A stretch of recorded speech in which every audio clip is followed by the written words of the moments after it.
Hello students, एक बार फिर से आपका स्वागत है अपने YouTube channel hi fi online classes पर। स्टूडेंट्स, आज मैं आप लोगों के लिए गॉस का नियम की जो एप्लीकेशंस होती है वो लेकर आया हूँ। इससे पहले लेक्चर में ऑलरेडी ले चुका हूँ कि गॉस के एप्लीकेशंस का जो लेक्चर 1 था पार्ट फर्स्ट, कि उसके लिए मैं क्या बताया गया था उसमें कि आपको अगर आप एक वायर लेंगे, उस वायर के निकट आप विद्युत क्षेत्र की तीव्रता कैसे ज्ञात कर सकते हैं अगर वो तार इनफाइनाइट है। ठीक है, तो उसके लिए यहाँ पर बता दिया गया था। वो लेक्चर जिसने भी नहीं जाकर देखा है, चैनल पर जाइए और वहाँ पर आप जाकर देख सकते हैं। मोस्ट इंपोर्टेंट होता है, 5 नंबर का जरूर पूछता है, क्योंकि लॉन्ग क्वेश्चन आने वाला है वहाँ से कि गॉस का नियम क्या आता है वो आपको बताना पड़ता है। उसके बाद उसका आपको क्या करना होता है, प्रूफ करना होता है कि इसके लिए प्रूफ करके बताइए कि आपको वायर देगा, उसके लिए आप कैसे उसको सिद्ध करेंगे।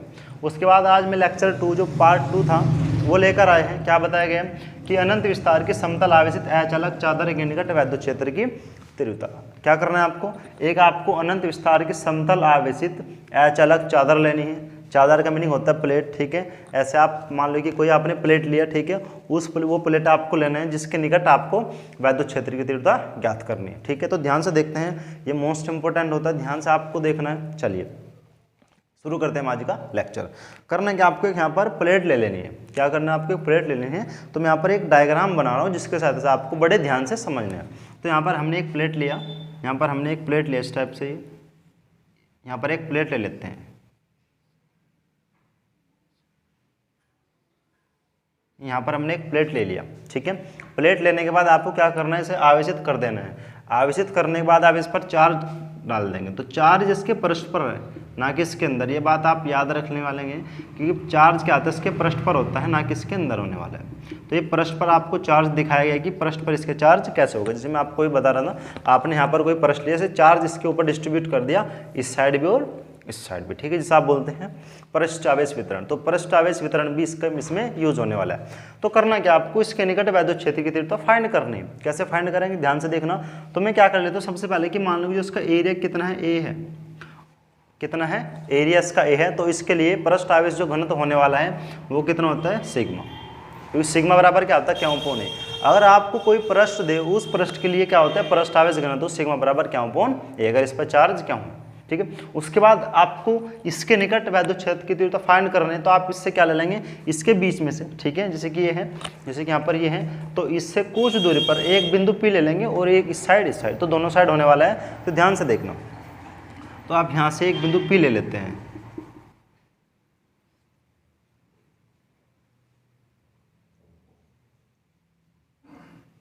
तो इससे कुछ दूर पर आपने एक बिंदु P ले लिया जिस पर आपको विद्युत क्षेत्र की तीव्रता फाइंड करनी है। मान लो कि यहाँ पर ये बिंदु P है, यहाँ पर ये बिंदु कितना है, P है। तो इसी की साइड दूसरी साइड भी आप लेंगे, क्योंकि दोनों साइड हो सकता है भाई। विद्युत क्षेत्र इस साइड भी होगा जो निकट विद्युत क्षेत्र की तीव्रता, और इस साइड भी होगी, दोनों साइड विद्युत क्षेत्र होने वाला है। तो इस साइड विद्युत क्षेत्र इतना है, P आपने लिया, तो एक आप लेने वाले इस साइड। तो इस साइड ध्यान से देख लेना, इस साइड यहाँ पर आपने लिया, इसके बिंदु जिधर P है तो इधर आप क्या ले लेंगे, P डैश। इधर P होने के कारण इधर आप क्या लेंगे, P डैश ले लेंगे। तो मान लो कि यहाँ पर बिंदु P डैश है, बाहर लिख देते हैं।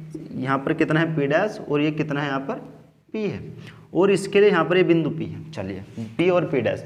अब दोनों बिंदु पर आपको क्या करना है, जब मैंने आपको विद्युत फ्लक्स बताया था, उस फ्लक्स के अंदर आपको क्षेत्रफल वेक्टर E देखना होता है। जो क्षेत्रफल वेक्टर आपके पास होता है D है, और उसमें आपको विद्युत क्षेत्र E, दोनों की दिशाएं आपको देखनी होती हैं, तभी आप इसके अंदर कर पाएंगे कैसे कैसे आपको सोल्व करना। चलिए देखते हैं। अब बिंदु P है, तो इस पर आपको सबसे पहले क्या देखना है कि इसके लिए क्षेत्रफल वेक्टर जो होता है D, वो क्या होगा, किस साइड। क्योंकि मैंने आपको जब क्षेत्रफल वेक्टर बताया था वो हमेशा पृष्ठ के विलंबत होता है। क्या होता है, पृष्ठ के विलंबत होता है। यहाँ पर क्षेत्रफल ऐसे है, क्षेत्रफल ऐसे, तो पृष्ठ के विलंबत इस साइड होगा, तो यहाँ पर क्या आ जाएगा, D। उसी के अकॉर्डिंग फिर यहाँ पर आपको विद्युत क्षेत्र देखना होता है। विद्युत क्षेत्र भी क्या आएगा, इसी साइड आएगा, वेक्टर E, क्योंकि आप इस टाइप से ज्ञात कर रहे हैं विद्युत क्षेत्र इसके निकट। ठीक है, चलिए उसके बाद यहाँ पर ये कितना आने वाला है विद्युत क्षेत्र, ये भी पृष्ठ ऐसे है जैसे इस टाइप है, तो इधर विद्युत क्षेत्र E भी ऐसे आएगा, और क्षेत्रफल वेक्टर DA भी इसी साइड आने वाला है। यहाँ तक बात क्लियर। और मान ले कि जो इसकी डिस्टेंस है वो R है, कि R दूरी पर एक बिंदु P है, जितनी डिस्टेंस इधर है इतनी डिस्टेंस इसकी आप दूसरी साइड ले लेंगे। यहाँ तक बात क्लियर। तो ये डायग्राम आपके यहाँ से कंप्लीट हो जाता है। फिर इसी की सहायता से आप यहाँ पर इसे प्रूफ करने वाले हैं। अगर ये आपको डायग्राम बिल्कुल समझ आ गया है तो ये आप बिल्कुल डायरेक्शन बहुत ही अच्छी तरह समझ पाएंगे, क्योंकि फिजिक्स के अंदर बिना डायग्राम के आप कुछ भी नहीं कर सकते। अगर आपका डायग्राम क्लियर है तो आप इससे बहुत ही बड़ी आसानी से आप इसे कर पाएंगे गॉस के थ्योरम, कि इसी के सहायता से आप इसे प्रूफ कर सकते हैं। ठीक है, चलिए तो इसके निकट आपको वैद्युत क्षेत्र फाइंड करना है। अब जैसे जैसे आपने यहाँ पर ये डायग्राम बनाया है, ऐसे ऐसे आप इसकी थ्योरी लिखनी है आपको। क्या कि माना एक यहाँ पर आप एच अलग आवेशित चादर लेते हैं जिसका क्षेत्रफल कितना ए है, इसके लिए यहाँ पर पृष्ठ आवेश घनत्व कितना है, सिग्मा है। कितना है? पृष्ठ आवेश घनत्व सिग्मा है। तथा इसके पृष्ठ से r दूरी पर एक बिंदु P लिया जिस पर आपको वैद्युत क्षेत्र की तीव्रता फाइंड करनी है। इस वाले पृष्ठ पर मैं जो थ्योरी बता रहा हूँ ये आपको लिखनी है। इस वाले पृष्ठ पर वैद्युत क्षेत्र E और क्षेत्रफल वेक्टर D एक ही दिशा में, यानी दोनों समांतर है। ठीक है, तो उसी के सममित, ठीक है, इस वाले पृष्ठ से इसी के सममित r दूरी पर एक बिंदु क्या है आपका P डैश है जिस पर आपको वैद्युत क्षेत्र की तीव्रता ज्ञात करनी है। ठीक है, तो यहाँ पर क्षेत्रफल वेक्टर जो होगा D है वो भी, और वैद्युत क्षेत्र A क्या होगा, वैद्युत क्षेत्र जो E होगा वो भी दोनों एक ही साइड, मतलब जैसा पृष्ठ इधर होगा ऐसे पृष्ठ इधर होगा, कोई भी चेंज नहीं होने का। बट अगर आप यहाँ पे देखते हैं, अब ये वाला भी यहाँ पर पृष्ठ है, ठीक है, ये वाला यहाँ पर पृष्ठ है, तो इसका जो क्षेत्रफल वेक्टर ऊपर की ओर होगा, इसका क्षेत्रफल वेक्टर क्या होगा, ऊपर की ओर, और वैद्युत क्षेत्र क्या होगा, इस साइड होगा। तो परपेंडिकुलर होने के कारण तो लंबवत होंगे, इनके बीच के एंगल 90 डिग्री। तो वहाँ पर जब कोस आएगा, कोस 90 का मान 0, तो पूरी टर्म्स भी 0। ठीक है, तो आपको दो ही यहाँ पर डायग्राम बना लेने हैं, उसके बाद यहाँ से देखते हैं। आता है जैसे जैसे आपने डायग्राम बनाया है ऐसे से आपको क्या याद करना है, वैद्युत क्षेत्र की तीव्रता आपको यहाँ से फाइंड करना है। ठीक है, तो ध्यान से देखते हैं। आता है क्षेत्रफल वेक्टर dA से, क्षेत्रफल वेक्टर dA से गुजरने वाला वैद्युत फ्लक्स, क्षेत्रफल वेक्टर डी से गुजरने वाला वैद्युत फ्लक्स। तो जो उससे गुजरने वाला वैद्युत फ्लक्स क्या होगा, आप सबसे पहले इस वाले पृष्ठ से लो। ठीक है, क्षेत्रफल वेक्टर डी से गुजरने वाला वैद्युत फ्लक्स, ठीक है, बिंदु P पर। आप भी बिंदु P की बात करें, इससे गुजरने वाला जो वैद्युत फ्लक्स होगा वो कितना होगा, देखो ध्यान से देखते हैं। हाँ, एक बात आप इसे ध्यान रखेंगे, आप इसको ऐसे भी कर सकते हैं, जो इधर का पृष्ठ है वो इधर का पृष्ठ है, तो दोनों इक्वल भी आप इसे ऐड कर सकते हैं। कैसे ऐड कर सकते हैं, दोनों का आप इक्वल भी ऐड कर सकते हैं। ठीक है, जैसे कि ये वाला पृष्ठ इधर और ये वाला पृष्ठ इधर है। बात क्लियर? चलिए अब देखते हैं बिंदु P पर आप यहाँ पर ले रहे हैं, बिंदु P पर। ठीक है, या एक काम कर लीजिए, वैद्युत फ्लक्स बिंदु P पर आप यहाँ पर ले लो, बिंदु P पर, क्योंकि दो बिंदु, एक P है और बिंदु P डैश है। जो बिंदु P पर होगा वही बिंदु P डैश पर होने वाला है। ठीक है, तो बिंदु P पर आप यहाँ पर वैद्युत फ्लक्स ज्ञात करेंगे। डी फाई बराबर कितना आएगा यहाँ पर, E डॉट डी, कितना आएगा, E डॉट डी आएगा। ठीक है, कितना आएगा, E डॉट डी। अब इसके बीच के एंगल देखो, E और D, पहले आप थोड़ा सोल्व कर लीजिए आप इसको। यहाँ पर कितना आएगा, ये डी फाई E बराबर कितना आ जाएगा यहाँ पर, ये E DA कोस थीटा। अब देखो थीटा कितना होगा, डी और E के बीच का एंगल, और दोनों एक ही दिशा में चल रहे, तो एंगल कितना, 0 डिग्री। तो यहाँ पर कोस 0 का मान कितना, 1। तो डी फाई बराबर कितना आ जाएगा आपका, यह आ जाएगा E DA कोस 0 का मान 1 आ जाएगा, तो ED आ जाएगा। सोल्व कर लेंगे, दोनों का समाकलन कर देंगे आप। जब हम इसका इधर से समाकलन कर रहे हैं, इसका भी कर देंगे, इसका भी कर देंगे, तो यहाँ पर कितना आ जाएगा, फाई आ जाएगा। तो कितना बचेगा यहाँ पर, E, और DA का कितना आ जाएगा यहाँ पर, A आ जाएगा। तो यहाँ पर फाई बराबर कितना आ जाएगा, EA मिल जाएगा। इसी प्रकार जो बिंदु आपने भी बिंदु P का लिया है, बिंदु P डैश का, इसी प्रकार बिंदु P डैश पर, जब आप बिंदु P डैश पर लेंगे, देखो इसका पृष्ठ बिल्कुल ऐसे ही है जैसे E है, और इसी प्रकार यहाँ पर D है, तो दोनों का एक ही साइड यहाँ पर होने वाला है। ठीक है, तो इसका जब आप इसका लेंगे तो यहाँ पर कितना जाएगा, फाई E बराबर, ये भी कितना आ जाएगा, EA ही आ जाएगा, EA ही आ जाएगा। ठीक है, तो टोटल फ्लक्स आप यहाँ से निकाल लेंगे। आते हैं कुल वैद्युत फ्लक्स, आता है कुल वैद्युत फ्लक्स। तो कुल वैद्युत फ्लक्स आप ऐड कर देंगे, तो फाई बराबर कितना आ जाएगा, यहाँ पर कितना है EA और यहाँ पर कितना है EA, तो कितना आ जाएगा, फाई E बराबर टोटल आ जाएगा 2EA। टोटल वैद्युत फ्लक्स कितना आ जाएगा, फाई। सभी का नंबर आप इसे क्या मान लेंगे, 1 ले लेंगे। सभी का नंबर आप इसको क्या ले लेंगे, यहाँ पर 1 मान लेंगे, क्योंकि टोटल वैद्युत फ्लक्स कितना आएगा, 2 फाई ही यहाँ पर आ चुका है। यहाँ तक बात क्लियर। उसके बाद आप यहाँ पर एक टोटल फ्लक्स ज्ञात कर चुके।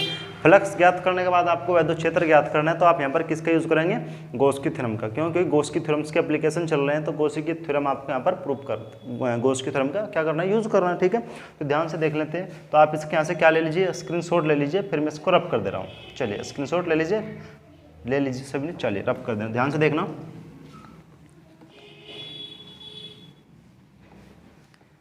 आता है किसका यूज करने आप, गॉस की थ्योरम का। आता है गॉस की पर से,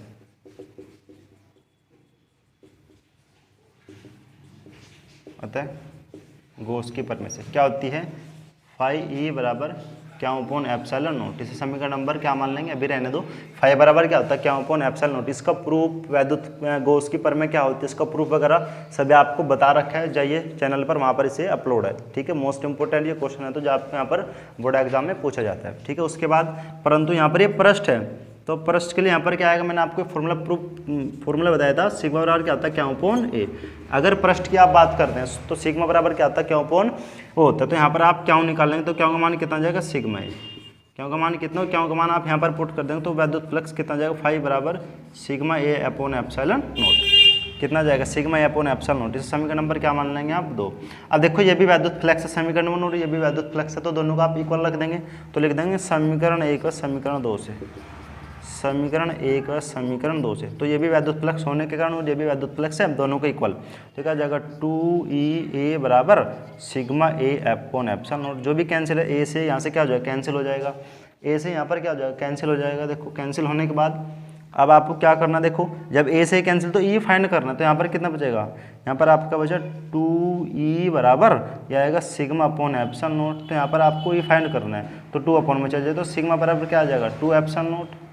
कितना जाएगा, 2 एप्सिलॉन नॉट। तो यही क्या है आपकी अचालक आवेशित जो चालक है, चादर है, उसके निकट वैद्युत क्षेत्र की तीव्रता है।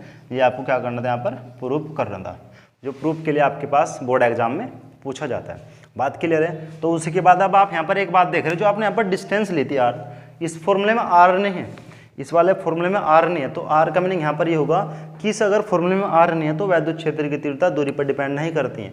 बहुत बार ये क्वेश्चन पूछा गया है, क्या दूरी वैद्युत फ्लक्स जो होता है इसके ऊपर डिपेंड करती है, ना जी। क्यों, क्योंकि इस वाले फॉर्मूले में यहाँ पर दूरी आर ही नहीं है, तो इस पर कोई भी डिपेंड ये नहीं करने वाले। तो अब यहाँ पर आप इसको यहाँ तक प्रूफ कर देंगे, ये आपका क्वेश्चन कंप्लीट हो जाता है, ठीक है। तो इसका भी आप यहाँ से स्क्रीनशॉट ले लीजिए। चलिए, तो ये दोस्तों हम आज का लेक्चर यहीं तक रखते हैं। आशा करते हैं कि आपको आज का लेक्चर पसंद आया होगा, आपको अच्छा लगा होगा, आप इसे कंप्लीट कर लेना। उसके बाद इसमें एक लेक्चर और आने वाला है, एक अच्छा एप्लीकेशंस के साथ हम मिलेंगे नेक्स्ट लेक्चर में, और फिर इसके बाद न्यूमेरिकल्स, मोस्ट इंपॉर्टेंट न्यूमेरिकल्स आपको उसमें बता दिए जाएंगे, ठीक है।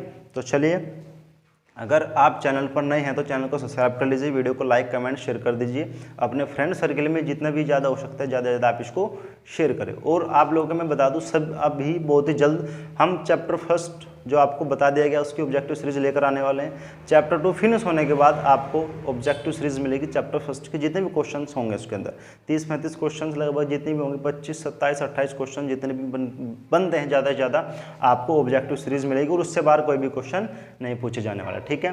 तो चलिए फिर दोस्तों, मिलते हैं नेक्स्ट लेक्चर में, तब तक के लिए धन्यवाद, जय हिंद, खुश रहिए, पढ़ते रहिए।